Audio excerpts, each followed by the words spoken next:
They called it the Society Wedding of the Year. Whitmore money marrying Winters' potential. What they didn't know was Evelyn Hart Winters hadn't come to celebrate.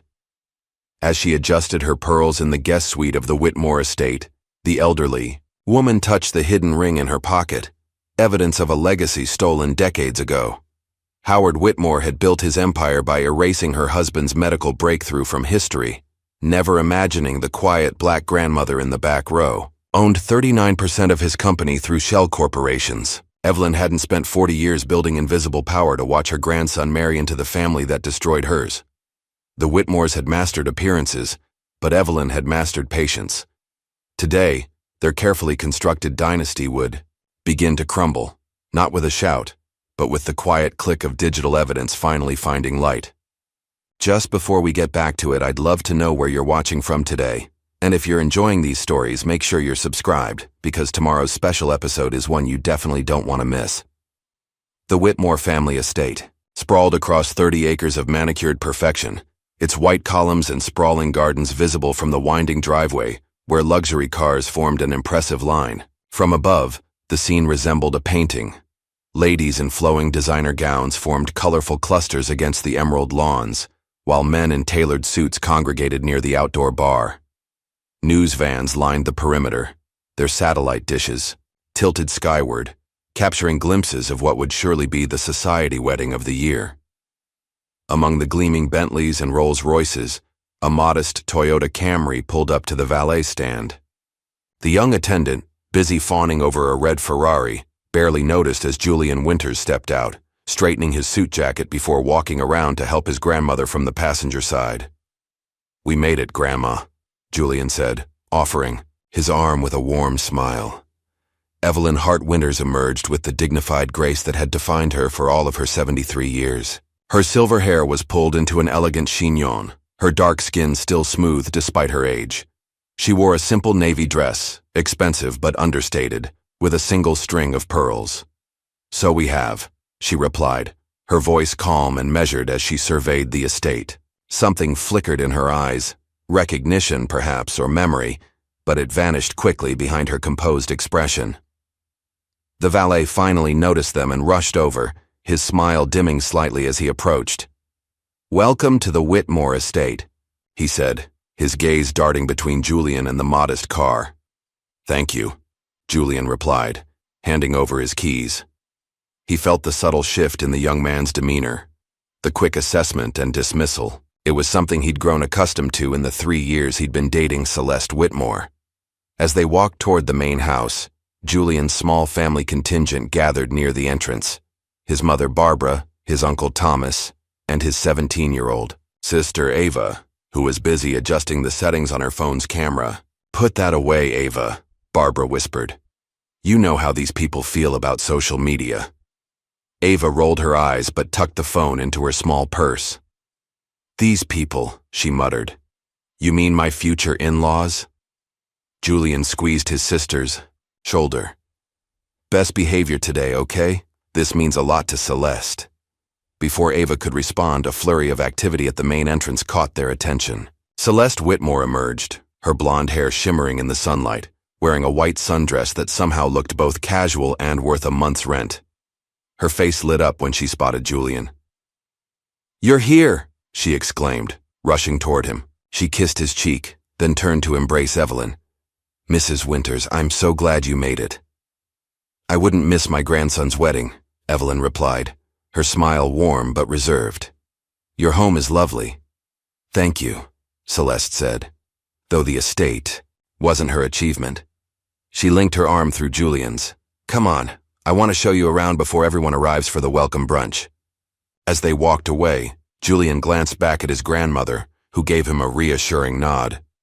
He felt the familiar tug between his worlds, the humble, hard-working family that raised him, and the glittering, privileged sphere that Celeste inhabited. Once, they were alone in the rose garden. Celeste's shoulders relaxed visibly. She turned to Julian with genuine affection in her eyes. "I've missed you," she said, touching his face. "These last few days have been crazy." Julian kissed her softly.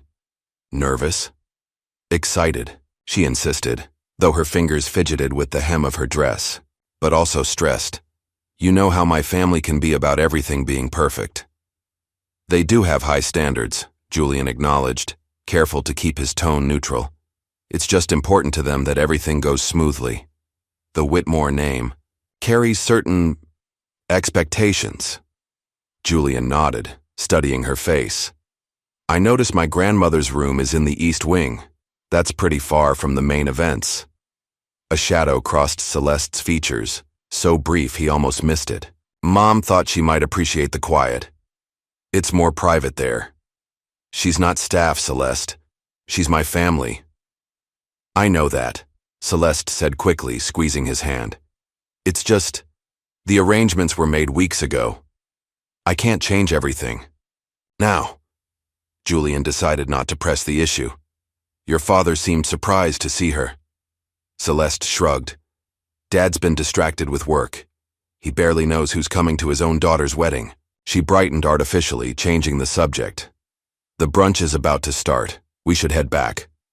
As they returned to the main lawn, Julian couldn't shake the feeling that something wasn't quite right. The way Howard Whitmore had looked at his grandmother. It wasn't the polite disinterest of a man meeting his future in-law for the first time. There had been recognition there, and something else Julian couldn't place. The welcome brunch was set up on the sprawling terrace overlooking the estate's private lake.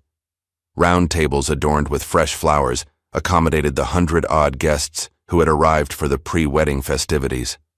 Waiters in crisp uniforms circulated with champagne and delicate hors d'oeuvres. Evelyn sat at a table with Barbara and Thomas, her posture perfect, her expression pleasantly neutral as she observed the crowd. Julian noticed how several guests glanced her way, then deliberately chose seats at other tables. His jaw tightened, but a warning look from his mother kept him from commenting. From a nearby table, an older woman in an expensive pink suit leaned toward her companion. I didn't realize the groom's family was, diverse, she said, her voice carrying just enough to be overheard. Howard's always been a bit of a social experimenter, her male companion replied with a chuckle. Remember that charity initiative for those urban schools? Same thing, different package. Evelyn gave no indication she'd heard them, but Julian noticed her fingers tighten slightly around her water glass. He started to rise, but his grandmother placed a hand on his arm. Not worth it, she murmured. Save your battles. Across the terrace, Howard Whitmore stood tall and imposing, his silver hair and tailored suit projecting authority and old money. His gaze swept the gathering until it landed on Evelyn. For a moment, something passed between them, a current of recognition that made Howard's confident smile falter. Evelyn met his stare evenly, her expression giving nothing away. Then, deliberately, she raised her glass in a small toast. Howard turned away, engaging a nearby guest in sudden, animated conversation. Near the dessert table, a commotion drew Julian's attention. His sister Ava had her phone out, recording the elegant spread for her social media followers when a young man in his 20s, Julian recognized him as Celeste's cousin Brandon, stepped into her frame. Excuse me, he said with exaggerated politeness. The help isn't supposed to be filming. It's a privacy issue. Ava lowered her phone, her expression hardening. I'm not the help. I'm the groom's sister. Brandon's eyebrows rose in mock surprise. Oh, my mistake. You just looked so comfortable serving yourself back there. Julian was across the terrace in seconds, Celeste hurrying behind him. Is there a problem? He asked, his voice tight with controlled anger. Brandon's smirk faltered. At Julian's approach, just a misunderstanding about the photography policy. My sister isn't staff, Julian said clearly, his voice carrying to nearby tables. She's family. My family. An uncomfortable silence fell over the nearest tables. Celeste stepped forward, placing a hand on Julian's arm. Brandon, this is Ava, Julian's sister, she said with forced brightness. Ava, my cousin Brandon. I'm so sorry for the confusion. Brandon's had too much champagne already. She laughed lightly, attempting to diffuse the tension. Brandon shrugged, not quite apologetic. Honest mistake. Ava slipped her phone back into Her purse, her eyes downcast. "It's fine," she said, though her voice made it clear it wasn't. Julian guided his sister away, his anger simmering beneath his composed exterior. When they were out of earshot, Ava whispered, "This is going to be a long weekend, isn't it?" Julian couldn't disagree. Later that afternoon, as guests dispersed for pre-dinner activities, Julian found Evelyn sitting alone in the garden, watching birds at a nearby feeder. "You're quiet today, Grandma," he said, taking the seat beside her. "I'm observing," she replied. "It's what I do best." Julian hesitated. "Those people at brunch are not the first to underestimate me and won't be the last." She patted his hand. "I didn't raise your mother to shrink from uncomfortable rooms, and she didn't raise you that way either. It feels like we're outsiders here. Perhaps that's because we are." She looked toward the main house, where preparations for the rehearsal dinner were underway. But outsiders see things insiders miss. Julian studied his grandmother's face, noting the steel beneath her gentle demeanor. He remembered her strict household rules growing up, the way she drilled into him the importance of education, of preparation, of never showing weakness. As a child, he'd thought her overly severe. As an adult, he was beginning to understand. "You never talk about your past," he said, "before you married Grandpa." She smiled mysteriously. "Some stories are best saved for the right moment." The wedding. Rehearsal began promptly at 4, overseen by a renowned planner whose client list included celebrities and royalty. The wedding party assembled in the estate's private chapel, where Julian and Celeste practiced their procession and vows under the critical eye of Celeste's mother, Vivian Whitmore. "Julian, darling," Vivian called out after the third run-through. "Could you stand a bit straighter? Shoulders back, chin up, the photographers will be capturing every angle." Julian adjusted his posture, catching his mother's sympathetic glance from the front pew. Vivian then turned her attention to Evelyn, who sat quietly observing. "Mrs. Winters, for the ceremony tomorrow, perhaps something a bit brighter?" "That navy is lovely but awfully somber for a summer wedding." "My dress for tomorrow is quite suitable," Evelyn replied evenly, "but thank you for your concern." Vivian's smile tightened. "We just want everything to be perfect. The photos will be in several magazines. I'm sure they'll be lovely regardless of my attire," Evelyn said, her tone pleasant but firm enough to end the conversation. As the rehearsal concluded, Julian felt the weight of expectations pressing down on him. When the others filed out toward the dining room, he hung back with his grandmother. "Is this a mistake?" he asked quietly. "Celeste is wonderful, but her family—" Evelyn considered him thoughtfully. "Marriage isn't just between two people. It's between two histories, two futures." She straightened his tie with practiced hands. "You only get one wedding. But they're masks. They last forever." Before Julian could ask what she meant, she reached into her pocket and withdrew something small, a gold ring with an intricate design. For a moment, she seemed about to show it to him, but then she closed her hand around it and returned it to her pocket. "Come," she said. "They're waiting for us." As they walked toward the rehearsal dinner, Julian couldn't shake the feeling that beneath the smiles and champagne toasts, something significant was unfolding, something only his grandmother seemed to fully understand. The rehearsal dinner transformed the Whitmore Estate's grand dining hall into a showcase of wealth and taste. Crystal chandeliers cast a warm glow over tables draped in white linen and adorned with arrangements of white roses and orchids. The air hummed with conversation and laughter as waiters circulated with trays of appetizers and champagne flutes. At the head table, Julian sat beside Celeste, acutely aware of the divide between their families. The Winters occupied only a small portion of the massive table, while the Whitmore relatives sprawled across the remaining seats, their voices growing louder with each round of drinks. Howard Whitmore stood, tapping his glass for attention. The room quieted as he surveyed the gathering with the confidence of a man accustomed to command. "Welcome, everyone," he began, his voice resonant and practiced. "Tomorrow my beautiful daughter Celeste will marry Julian, a young man who has proven himself worthy of the Whitmore name through his intelligence, ambition, and character. Julian felt Celeste squeeze his hand under the table. He smiled at her, pushing aside the implication that marrying into the Whitmore family was some sort of achievement rather than a partnership. Tonight, we celebrate not just their union, but the joining of our families, Howard continued, raising his glass toward the Winters family with a politician's smile, to new beginnings. The toast was met with enthusiastic applause. Julian noticed several guests surreptitiously filming with their phones, no doubt for social media, the very activity for which Ava had been reprimanded earlier. As dinner progressed, a steady stream of relatives took turns making speeches. Some were heartfelt, others seemed more concerned with name-dropping or mentioning their own achievements. The wine flowed freely, and with it, inhibitions began to loosen. When Brandon Whitmore rose from his seat, his face flushed with alcohol, Julian felt a prickle of unease. The young man swayed slightly, grinning at the assembled guests. "I'd like to propose a toast to the happy couple," Brandon announced, his words slightly slurred.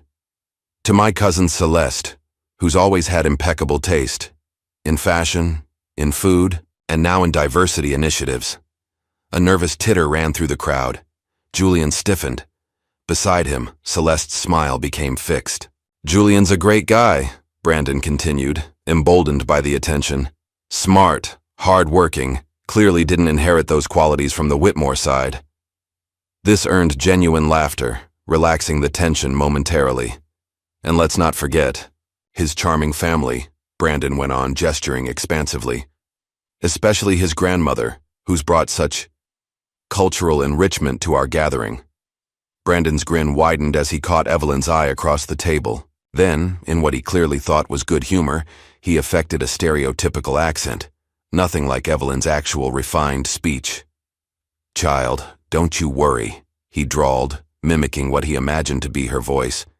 "She's not here to clean, just to bless us with civil rights history." A shocked silence fell for a split second before nervous laughter erupted from several tables. Howard's face darkened, and Vivian looked mortified, but neither intervened. Celeste gave a strained smile, clearly uncomfortable but paralyzed by social expectations. Julian rose abruptly, his chair scraping loudly against the floor. The laughter died instantly. "Julian," Celeste began, reaching for his arm. He ignored her, looking directly at Brandon with cold fury. "My grandmother deserves your respect. All of our families do." Brandon rolled his eyes, still riding high on alcohol and attention. "It was a joke, man. Lighten up." Julian looked around the table, taking in the uncomfortable but largely silent faces of Celeste's family. Even Howard and Vivian seemed more embarrassed by the disruption than the offensive remark itself. "Come on, Grandma," Julian said quietly, turning to Evelyn. "Let's get some air."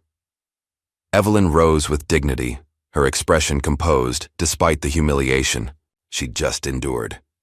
Barbara and Thomas stood as well, followed by Ava, whose eyes shone with angry tears. As they walked out, whispers followed them. Julian heard someone mutter, "So sensitive," and another voice respond, "What did they expect?" In the cool evening air of the terrace, Julian paced angrily while his mother tried to calm him down. "How could they just sit there?" he demanded.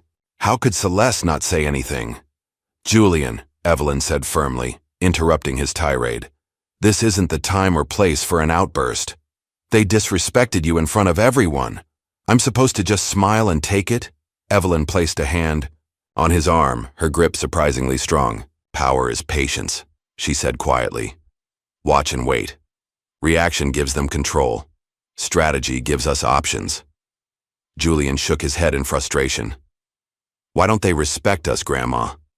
After all this time, all these dinners and holidays with Celeste's family, why are we still outsiders?"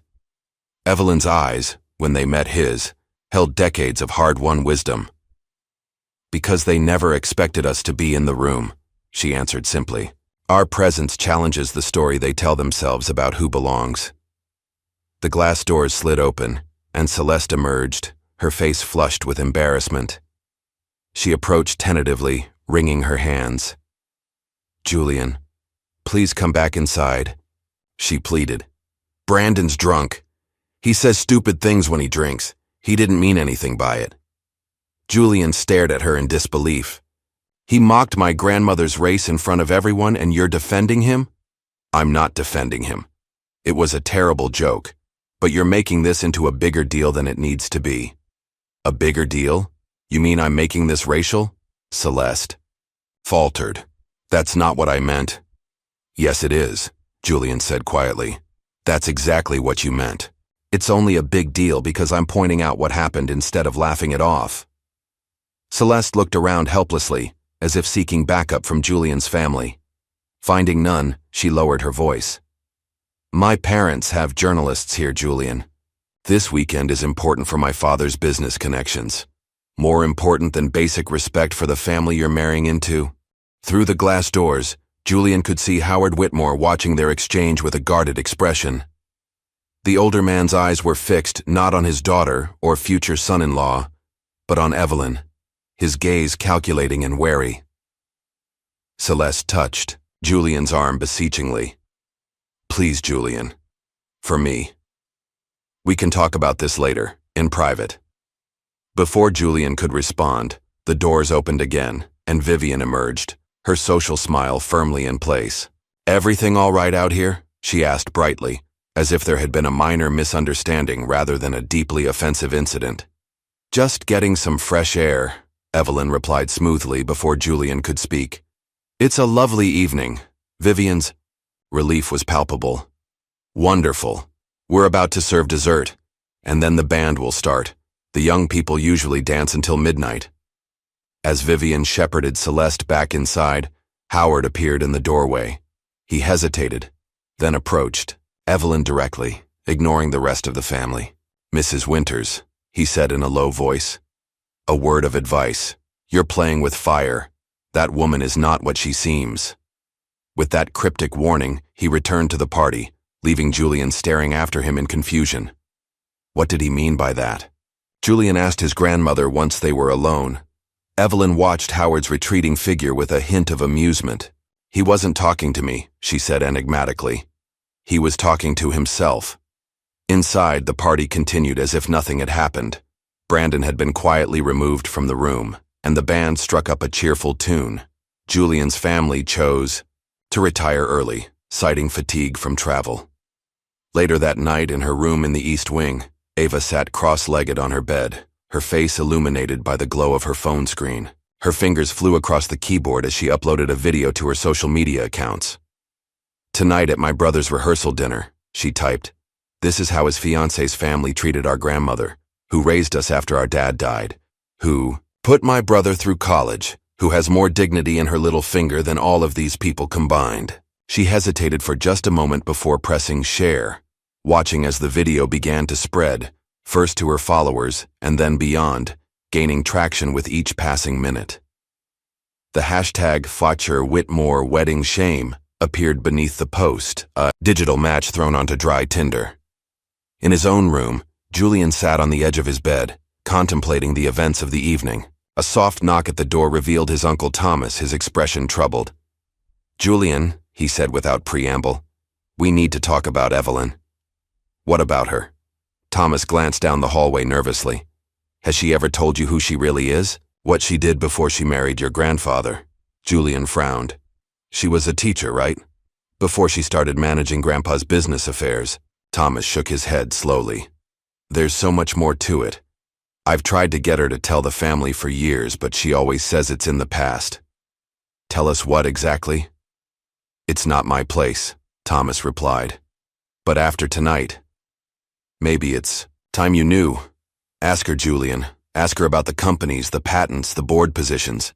Ask her why a family like the Whitmores would be so uncomfortable around her. Before Julian could press for more details, Thomas withdrew, leaving him with more questions than answers.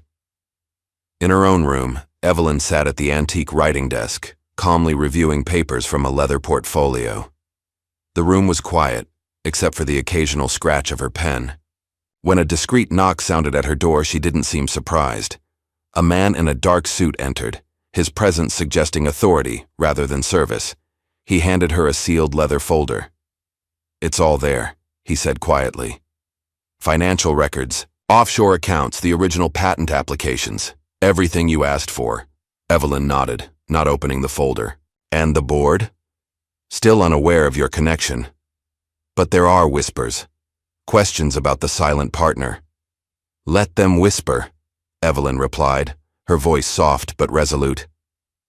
For now. The man hesitated. The situation has escalated with the video. This could get messy. I've handled messy before. This is different. Your grandson is involved now. Evelyn considered this, her expression thoughtful. Then perhaps it's time for certain truths to see daylight. She placed the folder in the desk drawer and locked it. Contingency plans? In place as always. Good. That will be all for tonight. After he left, Evelyn moved to the window, gazing out at the moonlit grounds of the Whitmore estate. The grand house, the manicured gardens, the artificial lake, all symbols of wealth and power, all built on foundations that were perhaps less solid than they appeared. A memory surfaced. Evelyn in her 40s, standing before a panel of stern-faced men in an international boardroom, her voice clear and unwavering as she addressed them. Control. The money, and you control the voice. Control the voice, and you own history. She had learned that lesson the hard way. Now, decades later, as the Whitmore wedding teetered on the edge of scandal, perhaps it was time for a history lesson of her own. Morning light filtered through the curtains of the Whitmore estate as a very different atmosphere settled over the previously festive grounds. The wedding was still scheduled for that afternoon, but the estate had transformed overnight. News vans lined the entrance gates, reporters shouting questions at anyone who entered or exited. Security guards formed a perimeter, keeping the media at bay while staff rushed to maintain the illusion that all was well. Inside the main house, Vivian Whitmore paced the breakfast room, her cell phone pressed to her ear. "I don't care what it takes," she hissed. "Get that video taken down. Pay whoever you need to pay." Howard sat at the table, scrolling through his tablet with growing dismay. The hashtag Whitmore Wedding Shame was trending, with millions of views. Already, clips of Brandon's offensive toast had been edited and reshared thousands of times, with commenters expressing outrage at the family's behavior. "It's too late," Howard said, his voice unnaturally calm. "It's gone viral," Vivian shot, him a venomous look. "Nothing is too late when you have enough money. Our PR team is drafting a statement claiming the video was manipulated. Denying it will only make things worse," Howard replied, rubbing his temples. "Dozens of people were in that room. They all heard what Brandon said. Then we'll say Brandon was drunk, that he's checking into rehab, that it doesn't reflect our family's values." Vivian snapped. "We will handle this, Howard. We always do." Celeste entered the room, her eyes puffy from crying. "Mom, Dad, what are we going to do? Julian isn't answering my calls." Howard barely glanced at his daughter. "The wedding will proceed as planned. The guests are already here, the vendors are paid, and the press—" He trailed off, considering. "The press can be managed." "Julian's sister posted that video," Celeste said, her voice trembling. "How can we just pretend nothing happened?" "Because that's what our family does," Vivian replied sharply. "We rise above petty drama. Now go get ready. The hair and makeup team is waiting in your suite." After Celeste left, Howard closed the door and turned to his wife, his expression grave. "There's something else we need to discuss. Something about Julian's grandmother. That woman is the least of our concerns right now." "No," Howard cut her off, his voice dropping to a whisper. "She is our primary concern. I recognized her last night. It took me a while to place her, but I'm certain now." Vivian stared at her husband. "What are you talking about?" "I need to check something," Howard said, already heading for the door. "Keep Celeste focused on the wedding. I'll handle the rest." In his private study, Howard unlocked a hidden panel behind a painting, revealing a wall safe. He entered a complex combination and retrieved a dusty folder marked Confidential. His hands shook slightly as he spread old photographs and documents across his desk. There, in a yellowed newspaper clipping, was a much younger Evelyn Hart Winters, standing beside a distinguished black man in a laboratory coat. The headline read, "Patterson Medical Technologies announces breakthrough device." Howard's finger traced the caption. Dr. James Winters and his wife, Evelyn Hart Winters, at the site's unveiling of their revolutionary cardiac monitoring system. Further down in the article, a quote jumped out. The Whitmore Group has acquired exclusive rights to manufacture and distribute the Winters-Patterson device in what analysts call a game-changing development for both companies. Howard rifled through more documents until he found what he was looking for. A government file stamped EWINT 731. Most of its contents had been redacted, but what remained made Howard's face drain of color. In the guest wing, Julian knocked on his grandmother's door, his expression troubled. When she opened it, he entered without preamble.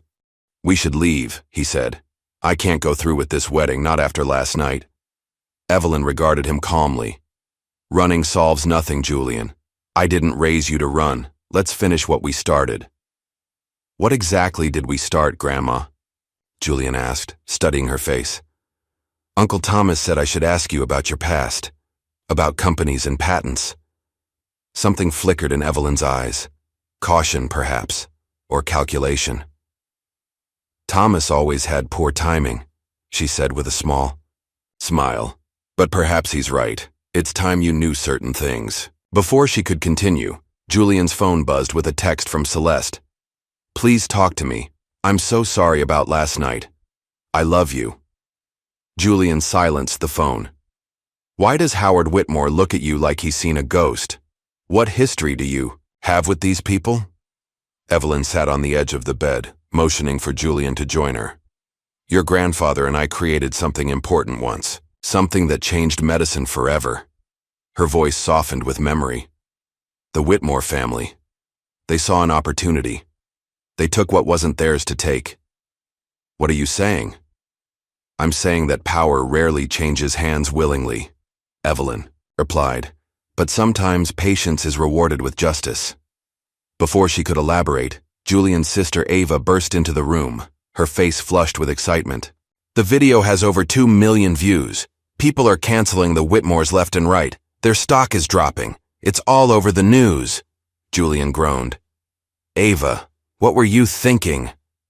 "I was thinking someone needed to expose these people for who they really are," Ava replied defiantly. "They humiliated Grandma in front of everyone." "And now you've turned our private family matter into public spectacle," Julian said. "How is that helping?" Ava's enthusiasm dimmed. "I thought you'd be glad. They deserve to be called out." "Perhaps," Evelyn said gently, "but timing and method matter in these things." She turned to Julian. "Your sister acted from the heart. Now, we must think with our heads." Outside the estate, a sleek black car pulled through the security checkpoint. Inside, Vivian was frantically calling board members of Whitmore Industries, assuring them that the situation was under control. When her assistant informed her that an emergency board meeting had been called without her knowledge, her composure finally cracked. "What do you mean, unauthorized? I'm the chairwoman?" Her face paled as she listened to the response. "Who called the meeting? Who?" In the Whitmore Company headquarters downtown, 12 board members sat around a polished conference table. At the head, a lawyer read from a formal document. The silent partner, E. Hart Winters Holdings, which owns 39% of Whitmore Trust shares, has invoked Section 7 of the corporate charter, calling for a vote of no confidence in current leadership. Murmurs spread through the room. "E. Hart Winters?" one board member asked. "That shell company has never exercised voting rights before. Who's behind it?" The lawyer adjusted his glasses. "According to these documents, E. Hart Winters Holdings has been a silent partner since 1983, when the company acquired Patterson Medical Technologies." At the Whitmore estate, Celeste sat in her bridal suite, surrounded by dresses, flowers, and wedding gifts. Her bridesmaids fluttered around her, but their excited chatter felt hollow in light of the morning's events. When her mother entered, Celeste immediately noted her distress. "What's wrong?" Vivian forced a smile. "Nothing you need to worry about, darling. The ceremony begins in 3 hours. Focus on becoming a beautiful bride." Did you talk to Julian? Your father is handling that situation. Celeste stood abruptly. This isn't a situation to be handled, Mom. This is my marriage. Exactly, Vivian snapped, her composure slipping. Your marriage to a family that is currently trying to destroy everything we've built. Did you know about his grandmother? Did Julian tell you who she really is? Celeste frowned. What are you talking about? Vivian waved her hand dismissively. Ask your father. He's the one who brought that woman into our lives all those years ago. As Vivian departed, Celeste slipped away from her attendants and made her way to her father's study. The door was ajar and she could hear Howard's agitated voice inside. I don't care what it takes, he was saying into his phone. Transfer every liquid asset to the Cayman account. Now before the markets close, Celeste pushed the door open. Dad? Howard startled, quickly ending his call. Celeste, shouldn't you be getting ready? What's going on? She demanded. Mom's acting strange. You're hiding in here making secret calls and nobody will tell me what's happening with Julian. Howard's expression softened. Come in, sweetheart. Close the door. He led her to a chair and poured her a small glass of brandy, something he'd never done before. There are things about the Winters family that I should have told you sooner. Like what? Howard took a deep breath. Julian's grandmother, Evelyn Hart Winters, once worked with her husband on a medical device, a revolutionary cardiac monitor, that saved countless lives. He paused, choosing his words carefully. Our company acquired the rights to that device. So there were complications with the acquisition, legal gray areas. That device became the foundation of the Whitmore medical division. It's been our most profitable product line for decades. Celeste stared at her father. Are you saying you stole their invention? Howard's expression hardened.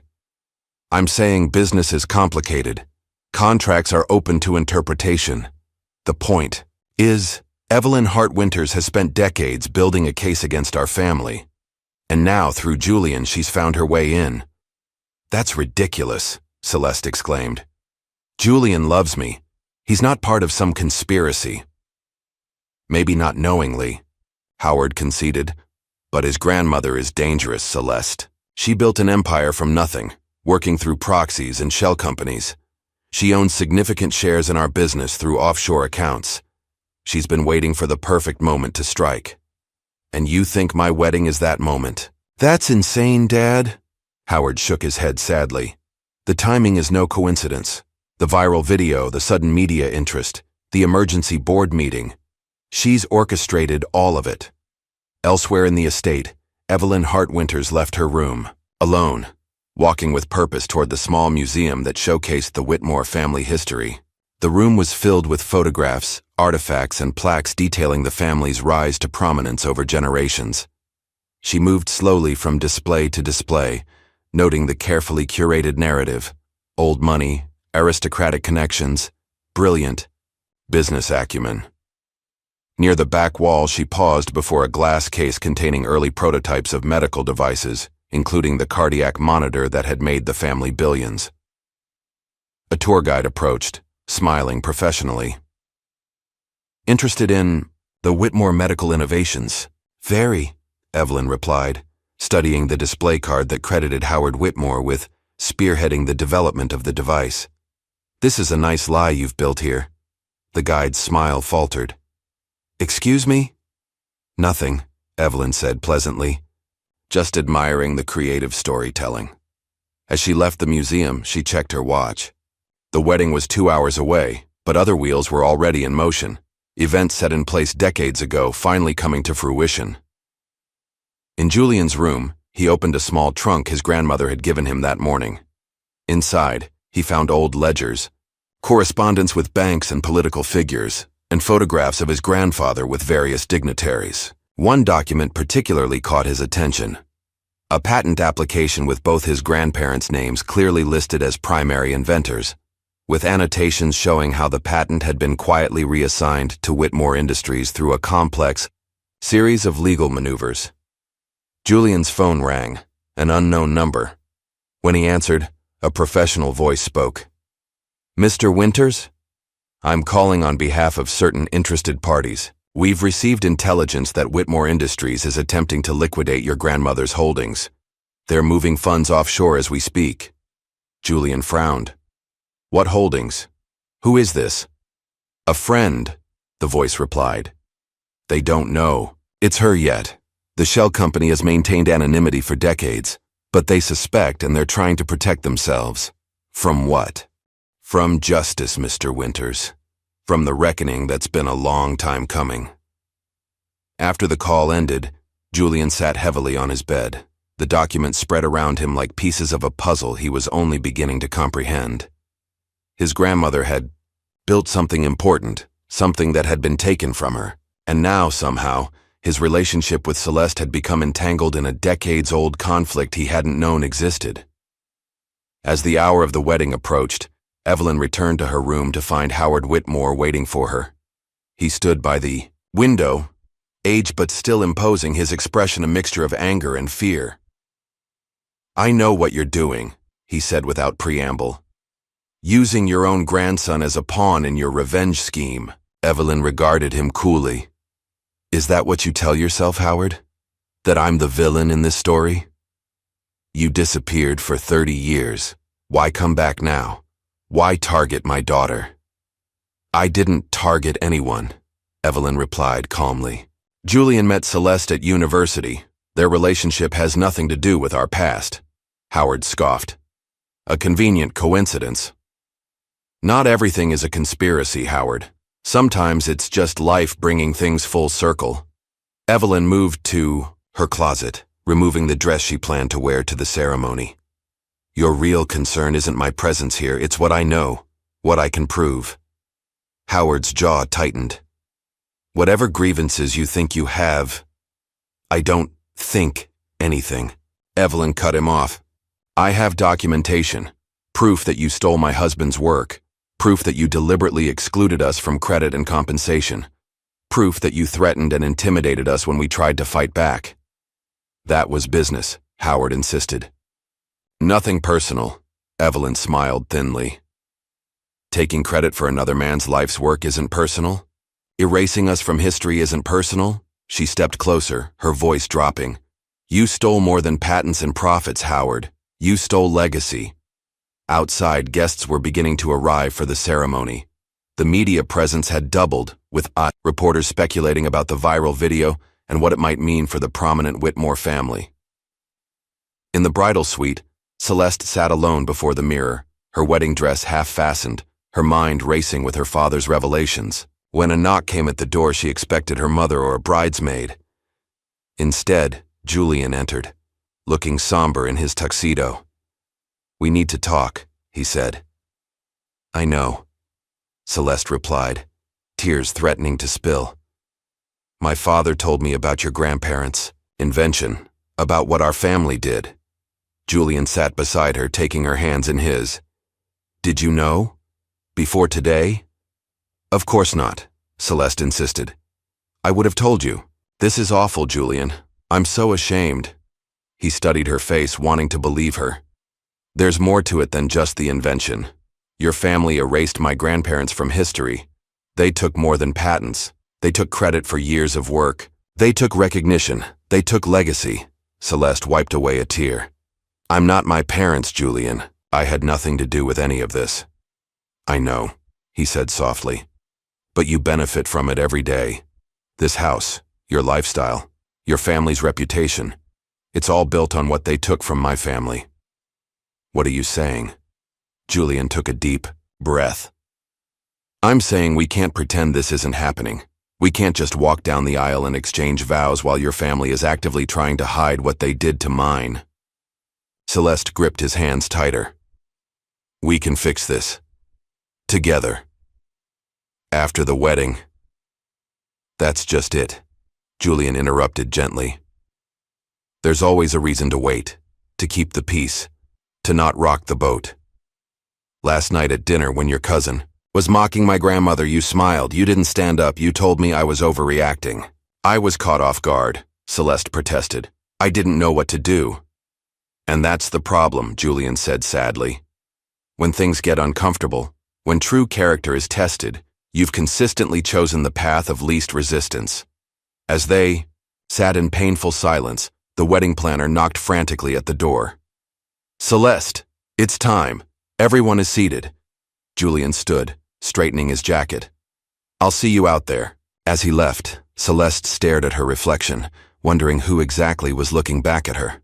The Whitmore Estate Gardens had been transformed into a fairy tale wedding venue. White chairs lined a rose-petal-strewn aisle that led to an ornate floral arch. A string quartet played softly as guests found their seats, their conversations hushed and speculative. Security guards kept the press at bay, though telephoto lenses captured the scene from beyond the property line. Several prominent guests had quietly canceled, citing sudden schedule conflicts, but the majority had come, too invested in Whitmore connections to risk offense.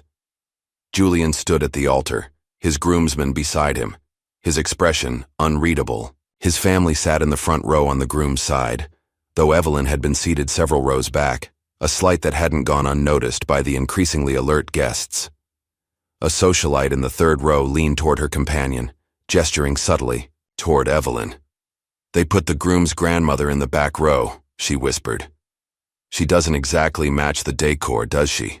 The companion snickered behind her program, unaware that Julian's sister Ava was recording every word on her phone. The music swelled, signaling Celeste's arrival. Guests stood, turning to watch as Howard Whitmore escorted his daughter down the aisle. Celeste looked ethereal in her designer gown, though her smile seemed forced, and her eyes darted nervously to Julian as she approached. The officiant began the ceremony with practiced solemnity. Dearly beloved, we are gathered here today to witness the union of Celeste Whitmore and Julian Winters in holy matrimony.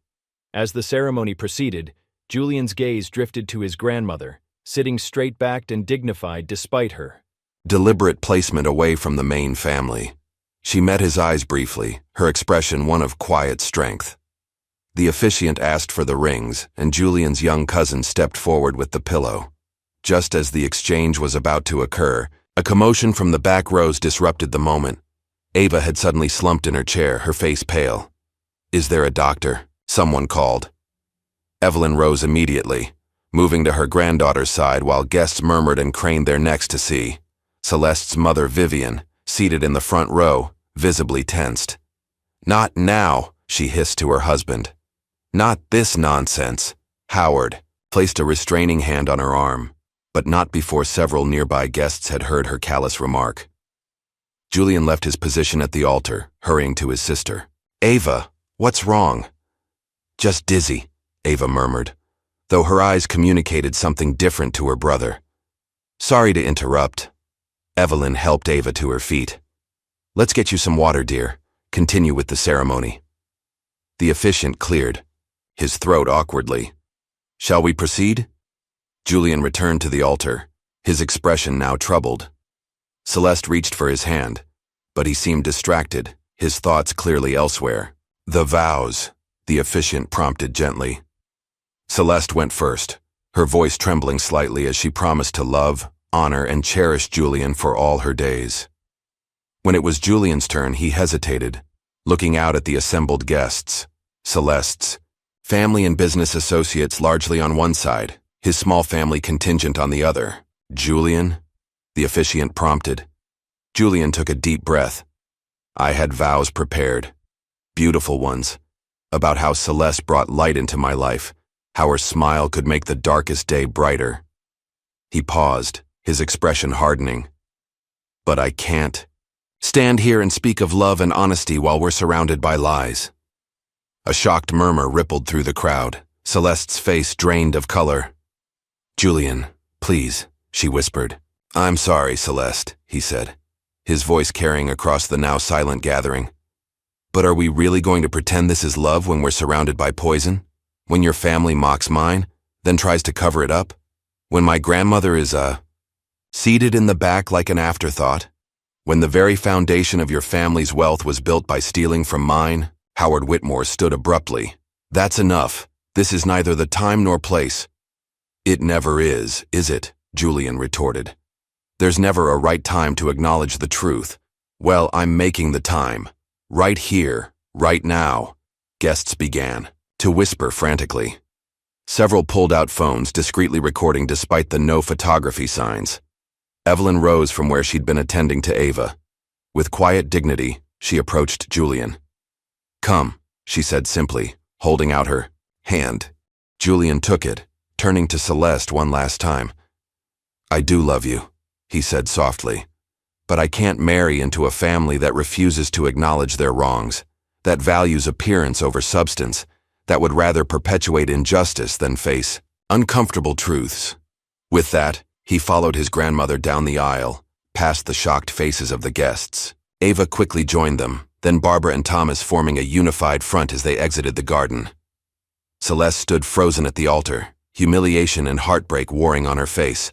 Her mother rushed to her side while Howard conferred urgently with their security team. "Get those photographers off the property," he ordered. "No one releases any images from this debacle." But it was too late. Despite the security team's efforts, images of Julian's departure were already circulating online, accompanied by speculation and rumor. The Sir Whitmore wedding shame hashtag exploded with new content, each post driving the family further into crisis. That evening, in a secure office across town, Evelyn sat before a computer, methodically working through digital files. Her fingers moved deftly across the keyboard as she attached documents to emails, entered password sequences, and activated dormant accounts. A secure phone on the desk rang once. She answered it without preamble. "It's done," she said simply. "Send everything to the list I provided. Financial records, patent documentation, correspondence, all of it." On the other end, a professional voice confirmed, "The federal agencies have been notified. The financial press has received the initial package. Social media influencers are primed with the historical timeline. By morning, it will be everywhere." Evelyn ended the call, then opened a folder containing decades-old photographs, her late husband in his laboratory, demonstrating the cardiac device he'd invented, Evelyn herself presenting data to a medical conference, both of them receiving an award that had later been scrubbed from official records. Next to these, she placed recent clippings about Whitmore Industries' market dominance in medical technology, all built on the foundation of that initial stolen innovation. "This is only the beginning," she whispered to herself, closing the folder. Across town, Julian sat in his apartment, staring at his phone as messages from Celeste accumulated unanswered. A knock at the door roused him from his thoughts. Celeste stood in the hallway, still in her wedding dress, though her carefully styled hair had come undone and her makeup was streaked with tears. "Can I come in?" she asked quietly. Julian stepped aside, allowing her entry. She moved to the center of his living room, a vision in white against his modest furnishings. "Why didn't you tell me?" she asked. "About your grandmother, about the patents, about all of it?"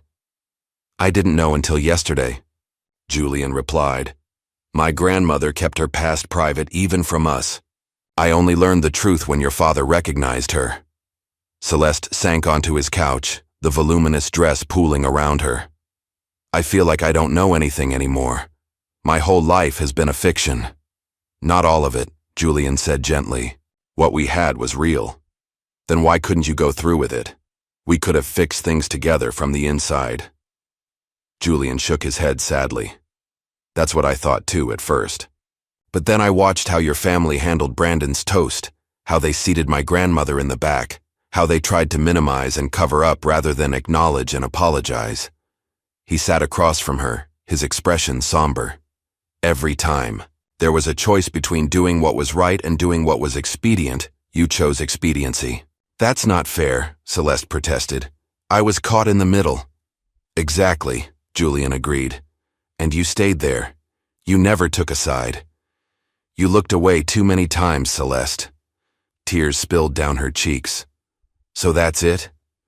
3 years together? And you throw it all away because of ancient history?" "It's not ancient history," Julian corrected her. "It's ongoing. Your family is still profiting from what they stole. They're still erasing my grandparents' contributions. They're still treating us like we should be grateful to be allowed into their world." Celeste wiped her tears, a spark of anger replacing her sorrow. "And your grandmother? Using our wedding as the stage for her revenge? That's somehow better? She didn't plan this, Julian said. She didn't orchestrate our relationship or time things this way. But when the opportunity arose to finally set things right, she took it. Can you honestly say that's wrong? Celeste stood, gathering the layers of her dress. I don't know what's right anymore. I just know that I lost you today, and it feels like I lost myself too. As she moved toward the door, she turned back one last time. Whatever happens next, with my family, with the press, with all of it, I want you to know I really did love you, Julian. I know, he said softly. That's what makes this so hard. After she left, Julian stood at his window, watching Celeste's car pull away. His phone buzzed with a text from his grandmother. Turn on the news. Every major network was breaking the story. Whitmore Industries under federal scrutiny. Allegations of intellectual property theft dating back decades. Evidence suggesting systematic erasure of the contributions of black inventors and scientists, particularly Dr. James Winters and his wife Evelyn Hart Winters. As Julian watched the empire begin to crumble, he felt no joy, only a somber sense that justice, too long delayed, was finally being served. In a secure location across town, Evelyn watched the same reports, her expression unreadable. This wasn't celebration. It was vindication, the beginning of a reckoning long overdue. This is only the beginning, she whispered. Again, her voice barely audible above the television's urgent reporting. The morning after the wedding disaster, the Whitmore mansion descended into chaos. Black SUVs with government plates lined the circular driveway, and men in suits moved with purposeful efficiency through the once pristine grounds. Federal agents presented Howard Whitmore with a thick stack of documents, his lawyer's face turning ashen as he skimmed the contents. Search and seizure. Howard's voice cracked with disbelief. On what grounds? The lead agent, a stern woman with gray-streaked hair, handed him another document. Financial fraud, intellectual property theft, tax evasion, and obstruction of justice for starters. We have a warrant for all financial records dating back to 1983. Howard's lawyer pulled him aside, whispering urgently. Don't say another word. This is serious, Howard. Those documents they're citing, they shouldn't exist. Someone had access to internal records. Outside the estate gates, news vans created a media encampment. Reporters thrust microphones at anyone. Entering or leaving, their questions sharp and relentless. Is it true the Whitmore fortune was built on stolen patents? What can you tell us about Evelyn Hart Winters? Was the wedding cancellation related to the federal investigation? Headlines blasted across every major outlet. Wedding scandal leads to massive financial probe of Whitmore empire. Evelyn's name remained conspicuously absent from most reports, a calculated omission that would make the eventual revelation all the more explosive. In the mansion's east wing, Vivian Whitmore paced frantically, phone pressed to her ear as she barked orders at the family's crisis management team. I don't care what it costs. Kill this story. Buy whoever you need to buy. Howard burst into the room, slamming the door behind him. His face was flushed with rage and fear. It's worse than we thought, he growled. She owns 39% of our legacy brand. 39%, through a shell corporation called E. Hart Winters Holdings. Vivian sank onto a chaise lounge, her perfectly manicured hand trembling as she covered her mouth. How is that possible? We would have known. She's been inside the walls this whole time, Howard muttered, pouring himself a generous scotch despite the early hour. Watching, waiting, building her case year after year while we thought we were untouchable. What do we do? Howard downed his drink in one swallow. Call the board. Call our offshore bankers. We move everything tonight before they freeze the accounts. Across town, in her luxury penthouse suite, Celeste sat alone on the edge of her bed. Still in her wedding dress from the night before, she stared blankly at the television as every news channel dissected her family's downfall and her public humiliation. Her phone buzzed constantly with messages from friends, colleagues, and countless reporters, all seeking comments or expressing performative sympathy. She scrolled through photos of her and Julian, memories of 3 years together now tainted by revelations she could barely process. With each picture, she deleted another moment, Another false promise of their future. Wedding gifts sat unopened in the corner, mocking reminders of celebrations that would never happen. A news alert interrupted her thoughts. Exclusive. Whitmore Industries accused of decades-long scheme to appropriate black inventors' work. The accompanying video showed grainy footage of Julian's grandfather receiving an award that history had later attributed to Howard Whitmore. Celeste turned off the television, unable to bear any more truth. Meanwhile, Julian returned to his modest apartment, emotionally exhausted. His grandmother had carefully orchestrated her departure after the wedding fiasco, heading to a secure location with her team of advisors.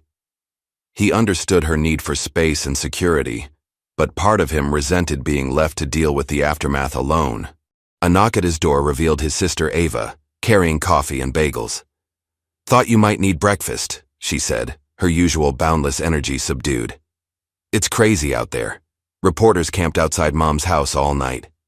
Julian accepted, the coffee gratefully. "Any word from Grandma?" "Not directly, but she's all over the news, even though they don't know it yet." Ava pulled out her phone, showing him trending social media posts. People are piecing it together, the connection between Grandpa's patents and Whitmore's medical division. Someone leaked old conference photos where Grandma and Grandpa presented their research. "How much did you know?" Julian asked suddenly. Studying his sister's face, Ava hesitated. "Not everything, but more than you. Grandma started telling me things last year. Said I needed to understand our family legacy because I'm like her." She smiled slightly. "Strategic, she called it." Julian nodded, processing this revelation. "And the collapse at the wedding? That was strategic too?" "It got you away from the altar before you made a huge mistake," Ava replied unapologetically. "Consider it my wedding gift to you." In his downtown office, Howard's attempts to transfer company assets hit an immediate wall. The banks refused all movement of funds, citing regulatory holds and compliance concerns. "What do you mean you can't process the transfer?" he shouted into the phone. "I own this company." The bank executive on the other end cleared his throat uncomfortably. "Actually, sir, according to our records, E. Hart Winters Holdings has lodged a formal objection through their board representatives. Without dual authorization, we cannot proceed with transactions of this magnitude." Howard slammed down the phone, his world collapsing around him. One by one, longtime business partners began to distance themselves. By noon, 3 major investors had publicly announced they were re-evaluating their relationship with Whitmore Industries. The stock price plummeted as trading volume surged, triggering multiple circuit breakers. That afternoon, at an exclusive downtown club, Evelyn Hart Winters met with Marcus Daniels, Whitmore's largest investor outside the family. The elderly woman's composed demeanor contrasted sharply with Marcus's obvious anxiety. "Mrs. Winters," he began, fidgeting with his water glass, "I want to assure you that I had no knowledge of the original situation with your husband's patents." "Of course you didn't," Evelyn replied smoothly. "You came on board in 1996, after Howard had sanitized the records." Marcus studied her with newfound respect and fear. "What exactly do you want from this meeting?" Evelyn smiled slightly. "Not revenge, if that's what worries you. Justice and correction. The company's fundamentals remain strong despite Howard's leadership. With proper restructuring and new management, shareholders needn't suffer for his sins." "You're proposing a takeover." "I'm proposing salvation," Evelyn countered. "My holding company already controls 39%. With your 17% and a few other silent partners I've cultivated over the years, we can remove Howard without destroying what thousands of employees have built." Marcus considered her offer, recognition dawning in his eyes. "You've been planning this for decades." "I've been patient," Evelyn corrected him. "There's a difference." The media circus intensified when Celeste's Aunt Helen, Howard's younger sister who had long been pushed to the periphery of family affairs, broke down during an ambush interview outside her home. "Of course I remember Evelyn Hart Winters," she said, tears streaming down her face. "She wasn't just James Winters' wife. She was brilliant, the real architect behind much of what we claimed." Howard made us all complicit in erasing her. Looking directly into the camera, she added, "I'm sorry, Evelyn. We should have stood up to him decades ago." The act ended with Celeste alone in her hotel room, watching her family's carefully constructed facade crumble on every news network. The dynasty her father had taught her to revere was revealed as a house built on theft and deception.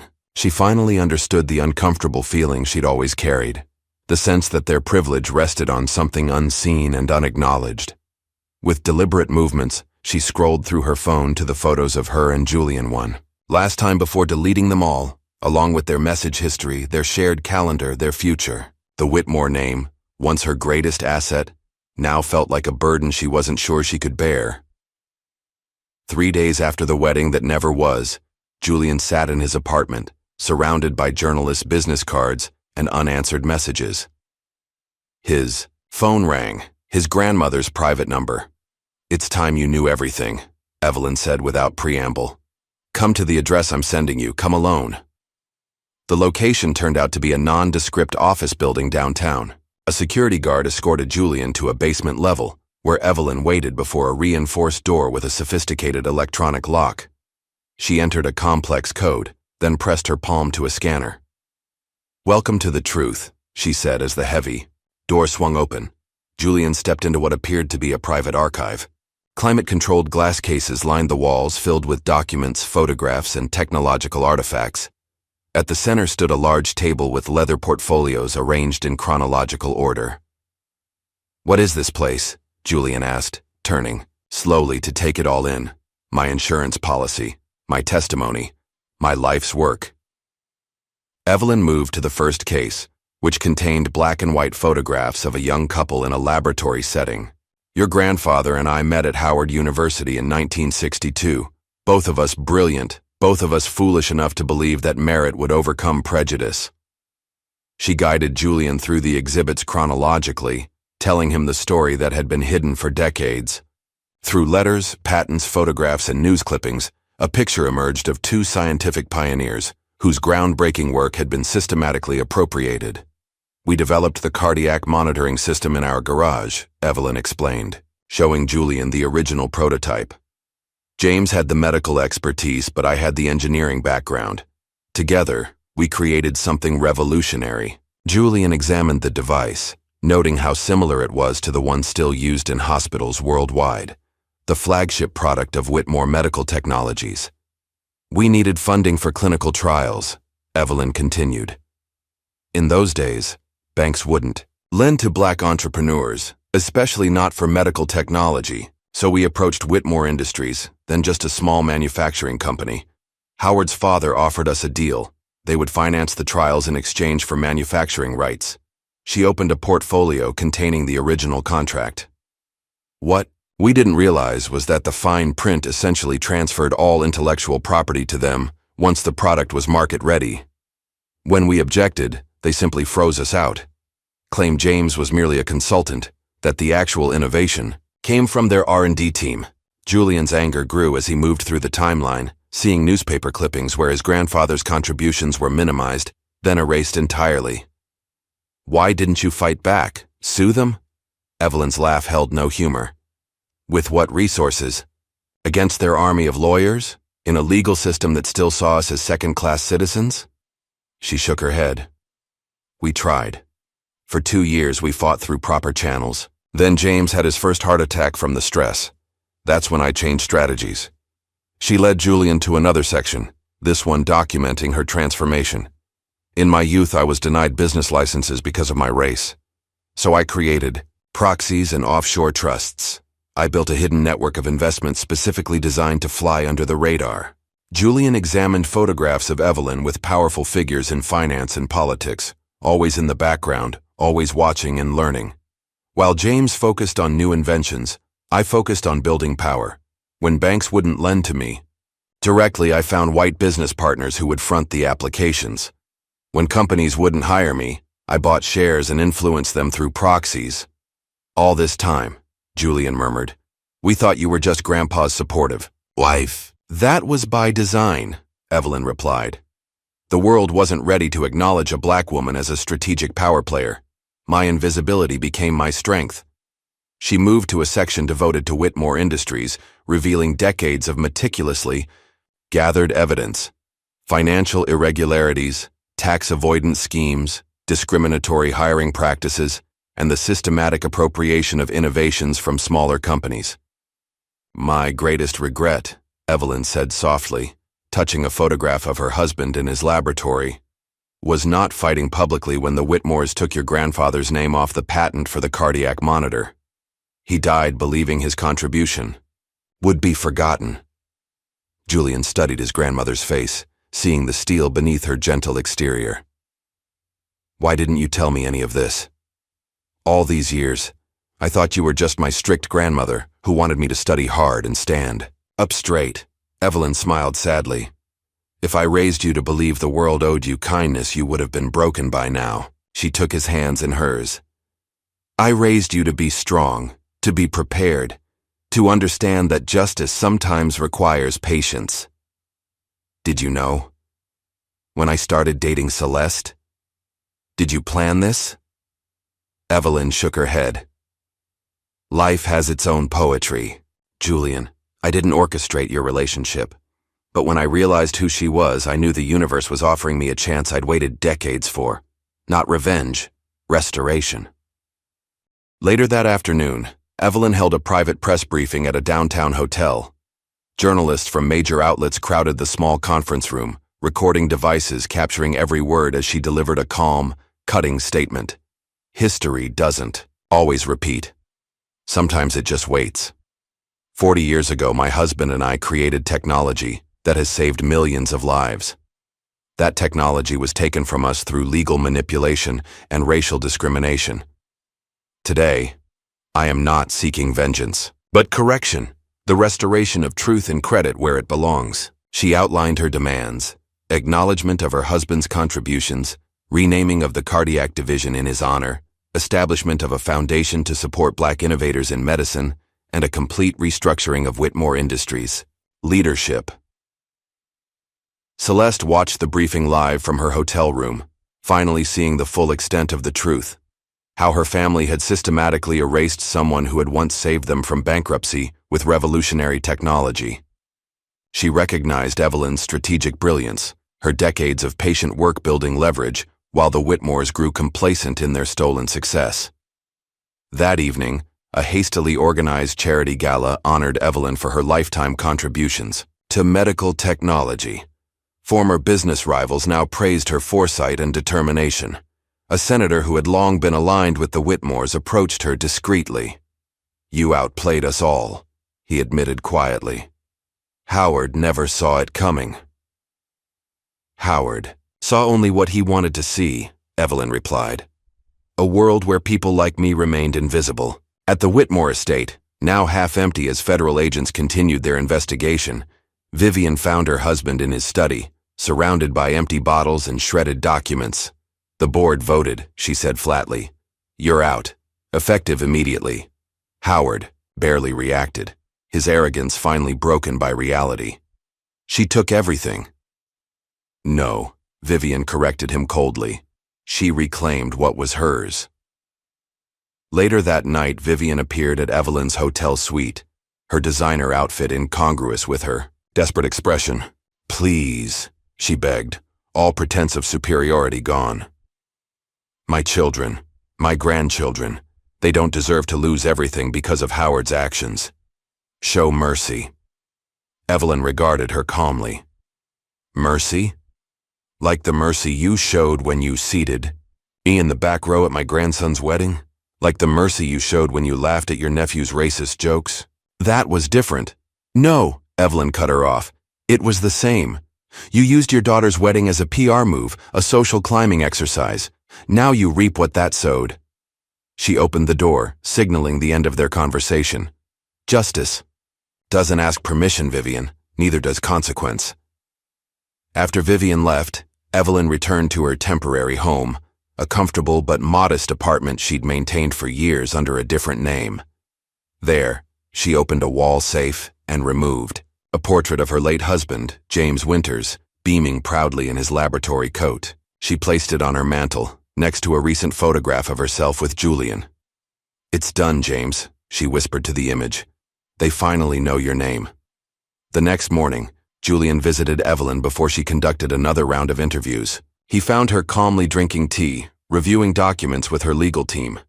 "The stock prices are stabilizing," he told her. "The new board is implementing your recommendations." Evelyn nodded, satisfied. "And what about you? How are you holding up?" Julian sat beside her, considering the question. "I'm still processing everything. The family history, the Whitmores, Celeste."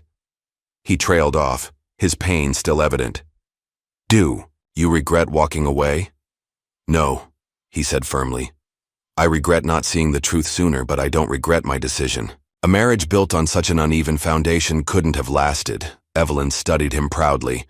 "Your grandfather would have been so proud of you, not just for walking away from that altar, but for standing firmly in your truth." She dismissed her legal team with a gesture, then opened her briefcase and removed a small box. Inside was a letter, yellowed with age, addressed to "My grandchildren." "James wrote this before he died," she explained. "He knew he wouldn't live to see our work recognized, but he believed that someday the truth would emerge. He wanted his descendants to understand what we fought for." Julian carefully unfolded the letter, his grandfather's elegant handwriting bringing tears to his eyes. "To those who carry our blood and name, never shrink to fit rooms that weren't built for you. Instead, build your own rooms, with doors wide, enough for everyone deserving to enter." The act ended with Evelyn placing the portrait of James back in its rightful place, no longer hidden in a safe, but prominently displayed where all visitors could see. The legacy was no longer buried, no longer stolen. After decades in shadow, the truth finally stood in light. 6 months after the wedding that never was, a cold winter morning found Howard Whitmore standing on the steps of the federal courthouse, cameras flashing as reporters shouted questions. His once commanding presence had diminished, his designer suit hanging loosely on his frame, dark circles shadowing his eyes. His attorney stood protectively at his side as the indictment was read to the assembled press. Howard Whitmore, former CEO of Whitmore Industries, has been indicted on 17 counts including fraud, forgery, intellectual property theft, tax evasion, and conspiracy. If convicted on all counts, he faces up to 30 years in federal prison. The attorney quickly ushered Howard into a waiting car, but not before the cameras captured his expression, a mixture of disbelief and resignation, as if he still couldn't comprehend how his carefully constructed world had collapsed so completely. Back at what remained of the Whitmore estate, half its acreage already sold to cover mounting legal fees, Vivian supervised movers packing crystal and artwork. The board had frozen most of their assets pending the investigation's outcome, leaving the family with a fraction of their former wealth. "Be careful with that," she snapped, as a worker wrapped a porcelain vase. "It's worth more than you'll make." In a decade, the worker said nothing but exchanged glances with her colleague. Everyone knew the Whitmore story now. Their fall from grace had been spectacular and public, detailed in a special report that had aired nationally the previous week. Across town in a modest classroom at Riverside Community College, Julian stood before a group of attentive students, most of them adults returning to education after years in the workforce. "Financial literacy isn't just about understanding money," he explained, moving between desks with easy confidence. "It's about understanding power, who has it, how they use it, and how you can build it for yourself and your community." After walking away from the altar 6 months earlier, Julian had declined numerous offers to capitalize on his sudden notoriety. No tell-all book deals, no exclusive interviews, no reality show appearances. Instead, he had quietly accepted a teaching position at the community college, focusing on courses in business ethics and financial planning for underserved communities. After class, a young woman approached his desk. "Professor Winters, I just wanted to say thank you. My family has been stuck in a cycle of payday loans for years. Your strategies for building credit and saving are really helping us." Julian smiled, remembering his grandmother's lessons about building foundations. "That's exactly why I'm here. Small changes compound over time." That evening, Julian returned to his new apartment. smaller than his previous place but deliberately chosen to be walking distance from the college. His sister Ava waited in the lobby, camera equipment in tow. "Ready for our meeting?" she asked, bouncing with her characteristic energy. At 23, Ava had channeled her social media savvy into something more substantial. With funding from anonymous donors, though Julian suspected his grandmother's involvement, she had begun production on a documentary series chronicling Evelyn's life and the larger history of Black innovators whose contributions had been erased or appropriated. "The streaming service loved the first cut," Ava explained as they walked. "They're talking about a 6-part series now instead of just 3. People are fascinated by Grandma, this quiet, dignified woman who outmaneuvered corporate titans at their own game." Julian smiled at his sister's enthusiasm.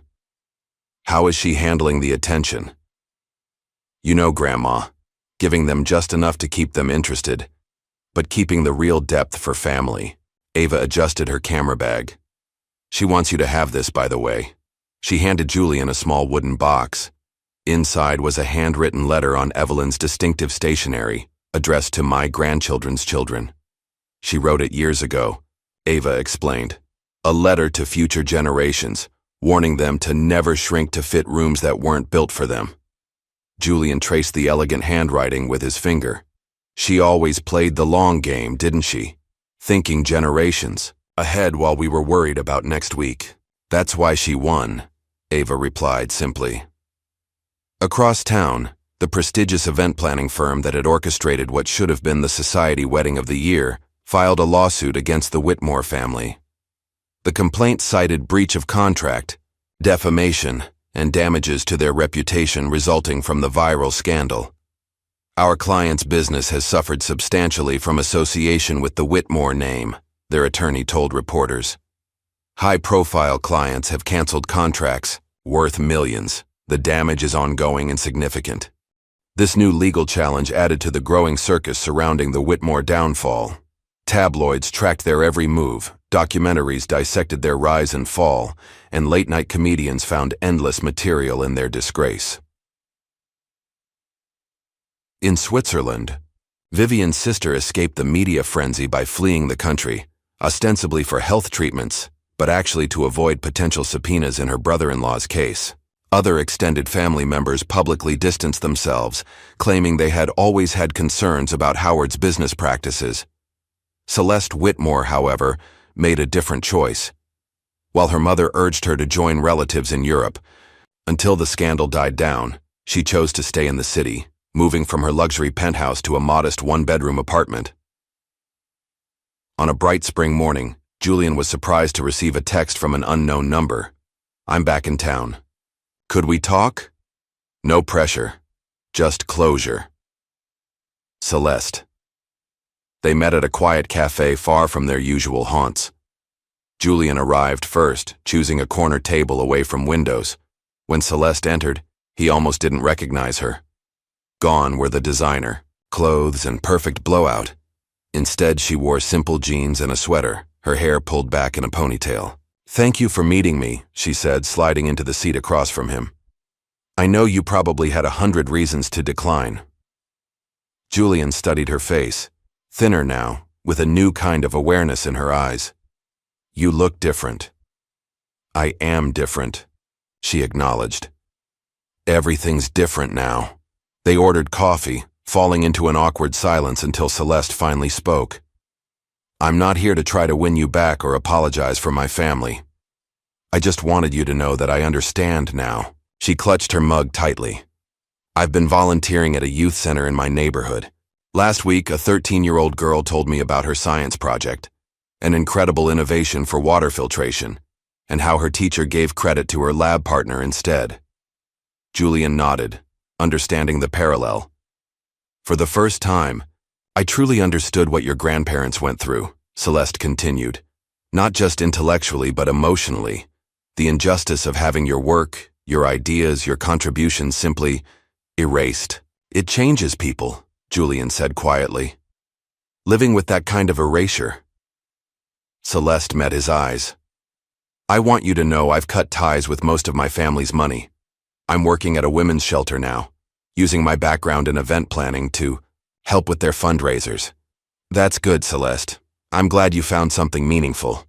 She hesitated, then asked, Can we ever be friends, Julian? Not now, not soon, but someday? Julian considered the question carefully. Some things can't be undone, he finally said. But people can change. I believe that. It wasn't forgiveness exactly, but it was acknowledgement, recognition that she, too, was on a journey toward understanding.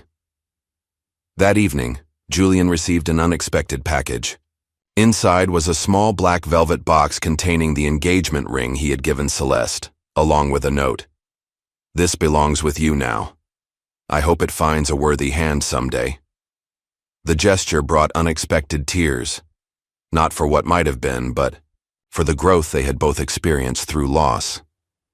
The wedding planner's lawsuit against the Whitmores proceeded rapidly through the courts, adding another layer of public humiliation to their downfall. Media coverage framed it as another example of the family's hubris coming back to haunt them, one more brick falling from a crumbling empire. As spring turned to summer, Celeste's mother left the country, unable to bear the continued scrutiny and social rejection. She retreated to a small villa in southern France, funded by assets hidden years earlier in anticipation of possible trouble. Celeste chose to stay, rebuilding her life from scratch. She shared a statement with select media outlets, not defending her family but acknowledging her own complicity through silence and indifference. I benefited from systems of privilege and injustice without questioning their foundations, she wrote. That ignorance wasn't innocent, it was cultivated and protected.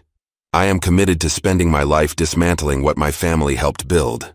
The statement received mixed reactions. Some praised her courage, others dismissed it as reputation management. Julian, reading it over breakfast, recognized the sincerity behind the words, the beginning of genuine reckoning. On a warm Sunday afternoon, Julian and Evelyn visited the cemetery where his grandfather was buried. They placed fresh flowers on the simple headstone, standing together in comfortable silence before Evelyn spoke. When your grandfather died, I made him a promise, she said, her voice steady despite the emotion in her eyes. I told him I wouldn't just survive, I would rewrite the story, not just for us, but for everyone whose contributions were erased. Julian took her hand, feeling the strength that had sustained her through decades of patient work. You kept that promise. We did more than survive, Evelyn said softly. We're rewriting. In the financial press, Evelyn emerged as a mysterious, brilliant force, a strategist compared to business titans and civil rights pioneers.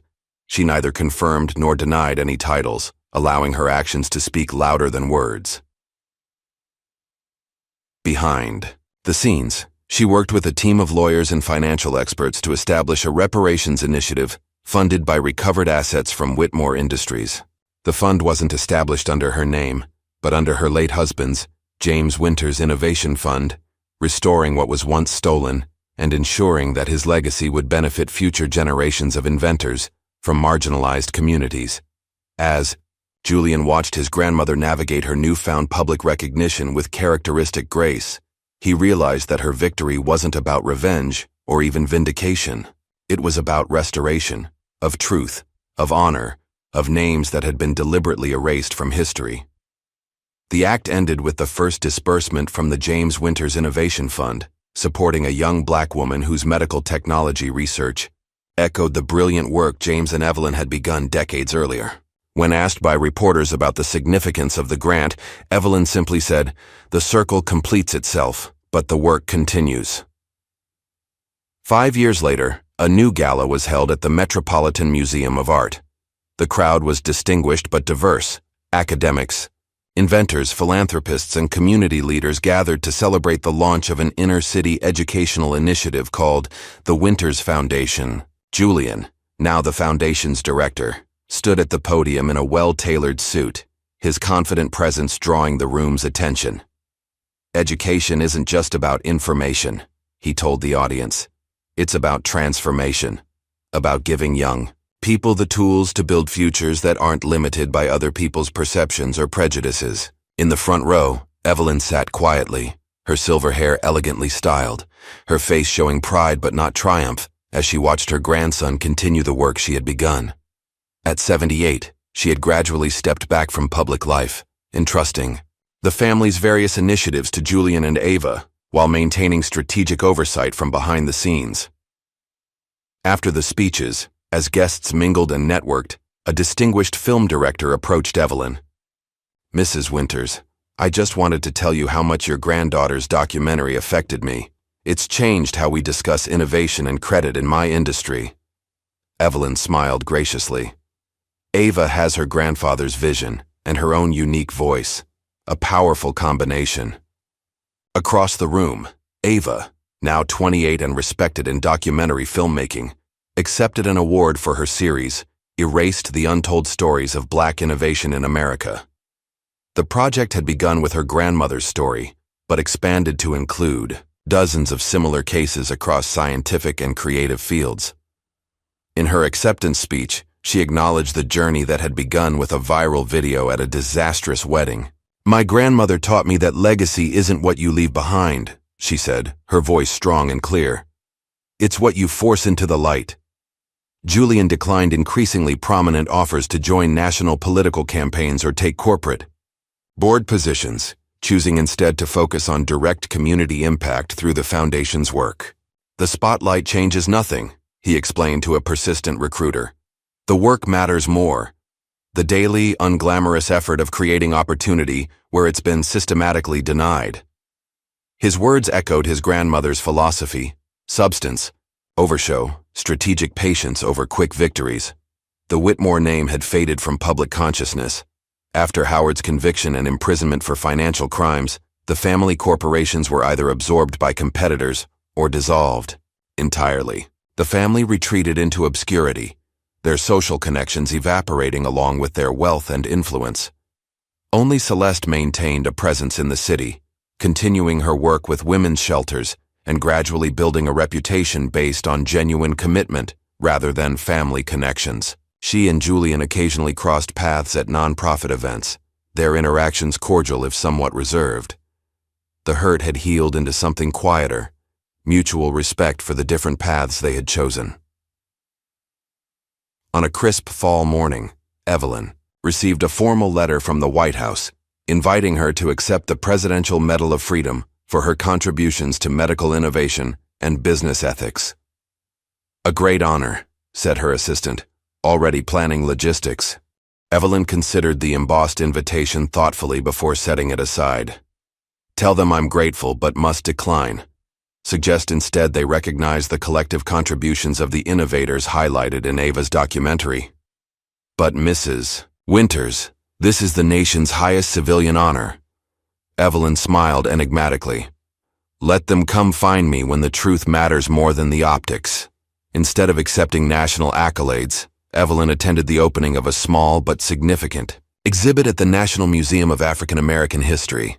The centerpiece was a life-sized bronze statue of Evelyn and James Winters, standing side by side, holding the blueprints for their cardiac monitoring device, the innovation that had changed medicine and, through its theft and eventual reclamation, changed their family's trajectory. The plaque beneath the statue read simply, "James and Evelyn Hart Winters. Their vision saved lives. Their perseverance secured justice." Julian stood beside his grandmother as she gazed at the bronze likeness of her younger self. "Is it strange?" he asked. "Seeing yourself memorialized this way?" "Not strange," Evelyn replied after a moment's consideration. "Necessary, not for my ego, but for the record, for history, to acknowledge what was deliberately erased." As they left the museum, reporters waited outside, hoping for a statement about the exhibit or her declined presidential honor. Evelyn walked past them with a polite smile but no comment, her hand resting lightly on Julian's arm for support. The following week, Julian presented plans for a new community center in the neighborhood where his grandparents had once lived and worked. The building would include a state-of-the-art makerspace, coding lab, and business incubator. But the crown jewel would be its library, named after Evelyn. "Will you come see it when construction starts?" he asked his grandmother over Sunday dinner. Evelyn nodded, though something in her expression suggested she was already looking beyond this project to horizons Julian couldn't yet see. "Just once," she said. "The rest is for you to build." 3 months later, without announcement or fanfare, Evelyn Hart Winters disappeared from public life. She sold her city apartment, transferred operational control of her remaining business interests to Julian, and moved to a small farmhouse in rural Vermont that she had purchased decades earlier under another name.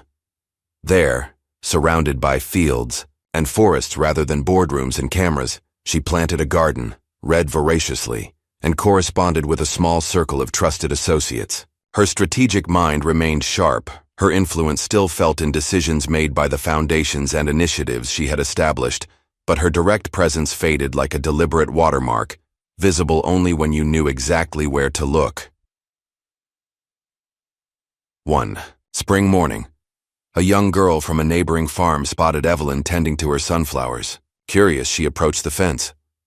"Are you the woman from the news?" she asked bluntly. "The one who took down that big company?" Evelyn smiled, removing her gardening gloves to shake the child's hand properly. "I used to be," she replied. Neither confirming nor denying. "And who might you be?" "Amara Johnson. I'm going to be an inventor when I grow up." "A worthy ambition," Evelyn said, studying the girl's intelligent eyes. "Would you like to hear a story about an inventor I once knew?"